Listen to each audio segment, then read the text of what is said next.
প্রিয় দর্শক আসসালামু আলাইকুম। অনেক ভেবেচিন্তে দেখলাম রমজান মাস আমাদের জন্য না, রমজান মাস ৩ ব্যক্তিদের জন্য, ৩ জন ব্যক্তির জন্য রমজান মাস। প্রথম ১০ দিন হইছে অসৎ ব্যবসায়ীদের জন্য, যারা ১ টাকার মাল ১০ টাকা বিক্রি করবে। এই অসাধু ব্যবসায়ীদের জন্য প্রথম ১০ দিন অনেক গুরুত্বপূর্ণ, কারণ মানুষ বাজার সদাই করবে এই ১০ দিন। এই ১০ দিনের ভিতরে অসাধু ব্যবসায়ীরা কোটি কোটি টাকা কামায়। তার মানে বোঝা গেল রমজান মাস অসাধু ব্যবসায়ীদের জন্য। রমজান মাসের দ্বিতীয় ১০ দিন হয়েছে গার্মেন্টস ফ্যাক্টরি যাদের আছে তাদের জন্য, কারণ এরা ১০ টাকার পোশাক ১০,০০০ টাকা বিক্রি করবে, ২০০ টাকার পোশাক ২০,০০০ টাকা বিক্রি করবে, অসাধু গার্মেন্টস ব্যবসায়ীদের জন্য।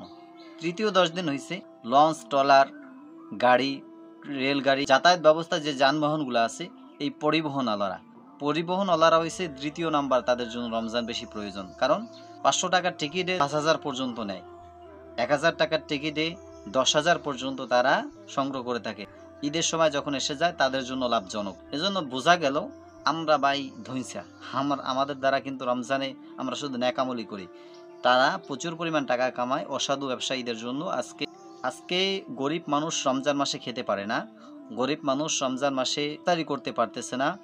অসাধু ব্যবসায়ীদের জন্য গরিব মানুষ রমজানের বাজার করতে পারে না, পোশাক ক্রয় করতে পারে না, তাদেরকে বিনা পোশাকে থাকতে হয়।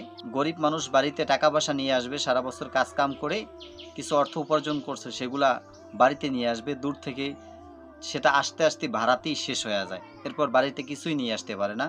এর মানে বোঝা গেল রমজান মাস এই ৩ জনের জন্য গুরুত্বপূর্ণ, আমাদের জন্য রমজান মাস ততটা গুরুত্বপূর্ণ না। এই জন্য আইন শৃঙ্খলা রক্ষাকারী বাহিনীদেরকে বলবো, ভাই আমাদের দিকে একটু তাকান, অসাধু ব্যবসায়ীদেরকে একটু ধরেন, তাহলে হয়তো বা গরিব মানুষগুলা শান্তিতে ঈদ করতে পারবে, ইফতারি করতে পারবে, রোজা রাখতে পারবে।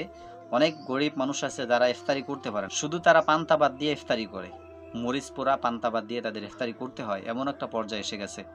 এজন্য একটুখানি মেহরবানি করে আইন শৃঙ্খলা রক্ষাকারী বাহিনীদেরকে বলবো, ভাই একটুখানি গরিব মানুষের দিকে তাকাবেন, অসাধু ব্যবসায়ীদের দিকে একটু নজর দেন, যাতে তারা অসাধু কাজ কাম না করতে পারে।